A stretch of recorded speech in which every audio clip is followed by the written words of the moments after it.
ஜப்பான்ல சோப்பு தயாரிக்கிற தொழிற்சாலையில இருக்கக்கூடிய உயர் அதிகாரிகள் சிலர் அன்னைக்கு ரொம்ப கவலையோட ஒரு மீட்டிங் ரூம்ல உட்கார்ந்து இருந்தாங்களாம். அது ஏன்னா அவங்க சோப்பு டெலிவரி பண்ண எல்லா டீலர்ஸ் கிட்ட இருந்தும் ஒரே கம்ப்ளைண்ட் திரும்ப திரும்ப வருதுன்றதுதான்.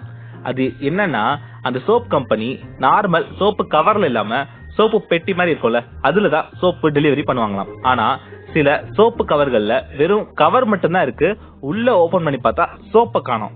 அதுவும் சோப்பை காணோன்ற இந்த கம்ப்ளைண்ட் அன்னைக்கு கிட்டத்தட்ட எல்லா டீலர்ஸ் கிட்ட இருந்துமே வந்திருந்தது. அந்த சோப்பு தொழிற்சாலை எப்படின்னா ஃபுல்லி ஆட்டோமேட்டட்ங்க.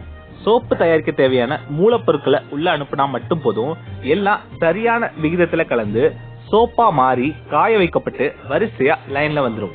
அப்படி வரிசையா லைன்ல வரும்போது இன்னொரு லைன்ல அந்த சோப்பு கவர் வரும். அந்த அட்டை மேல சோப்பு வைக்கப்படும். சோப்பு வைக்கப்பட்டதும் அந்த அட்டை 3 பக்கமும் அழகா பேக் செய்யப்பட்டு டெலிவரி பாக்ஸ்ல விழுந்துடும். இந்த இடத்துலதான் தவறு நடக்குதுன்னு அவங்க கண்டுபிடிச்சிட்டாங்க. அது என்னன்னா, சில நேரங்கள்ல சோப்பு கவர்கள்ல சோப்பு அதுல வைக்கப்படுறதுக்கு முன்னாடியே அது பேக் செய்யப்பட்டு காலி டப்பாவா டெலிவரி யூனிட்டுக்கு போயிருதுன்றதுதான். ஃபேக்டரிய இவ்வளவு தூரம் ஆட்டோமேட் பண்ணியும் இந்த சின்ன ப்ராப்ளம் மட்டும் அவங்களால சால்வ் பண்ணவே முடியலைங்க. இந்த கம்ப்ளைண்ட் மட்டும் தொடர்ந்து வந்துகிட்டே இருக்கு. இதை சால்வ் பண்ணதான் அந்த மீட்டிங். சீனியர் ப்ரொடக்ஷன் மேனேஜர் நடுவுல உட்கார்ந்துருக்க மத்த ஒவ்வொரு மேனேஜர்ஸும் ஒவ்வொரு ஐடியா சொல்றாங்க. ஒரு மேனேஜர் என்ன சொல்றாருன்னா, இதுக்கு மட்டும் நம்ம ஒரு எம்ப்ளாயியை போட்டு அந்த சோப்பு கரெக்டா கவர்ல போகுதான்னு செக் பண்ணுவோன்றாரு. இன்னொரு மேனேஜர் என்ன சொல்றாருன்னா, எம்ப்ளாயிஸ்னா நம்ம மாசம் மாசம் நிறைய சேலரி எல்லாம் கொடுக்கணும், அதுக்கு பதிலா ஒன் டைம் இன்வெஸ்ட்மெண்டா ஒரு $1,00,000 ஒரு ரோபோ வாங்கிடலாம், அது கரெக்டா மானிட்டர் பண்ணுன்னு சொல்றாரு. இப்படி ஒவ்வொருத்தரும் பல லட்சம் செலவழிக்கிற மாதிரி பல ஐடியாக்களை சொல்லிட்டு இருந்தாங்களாம். அப்போ அங்க காஃபி கொடுக்கறதுக்காக ஒரு ஹவுஸ் கீப்பிங் ஸ்டாஃப் உள்ள வந்து காஃபியை கொடுக்கறாரு. காஃபியை கொடுத்துட்டு, இங்க என்ன ப்ராப்ளம்னு எனக்கு தெரியும், நான் வேணா ஒரு சொல்யூஷன் சொல்லட்டுமான்னு கேக்குறாரு. உடனே அங்க இருந்த ஒரு மேனேஜர், நீயே காஃபி கொடுக்கக்கூடிய ஒரு தொழிலாளி, உனக்கு என்ன தெரியும், அதெல்லாம் ஒண்ணு வேணான்னு சொன்னாராம்.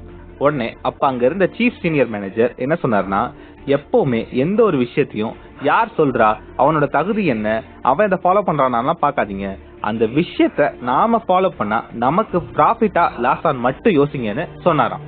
அந்த மேனேஜர் கொடுத்த தைரியத்துல அந்த ஸ்டாஃபும் தன்னோட டிஃப்ரெண்டான திங்கிங்க வெளிப்படுத்தினாருங்க.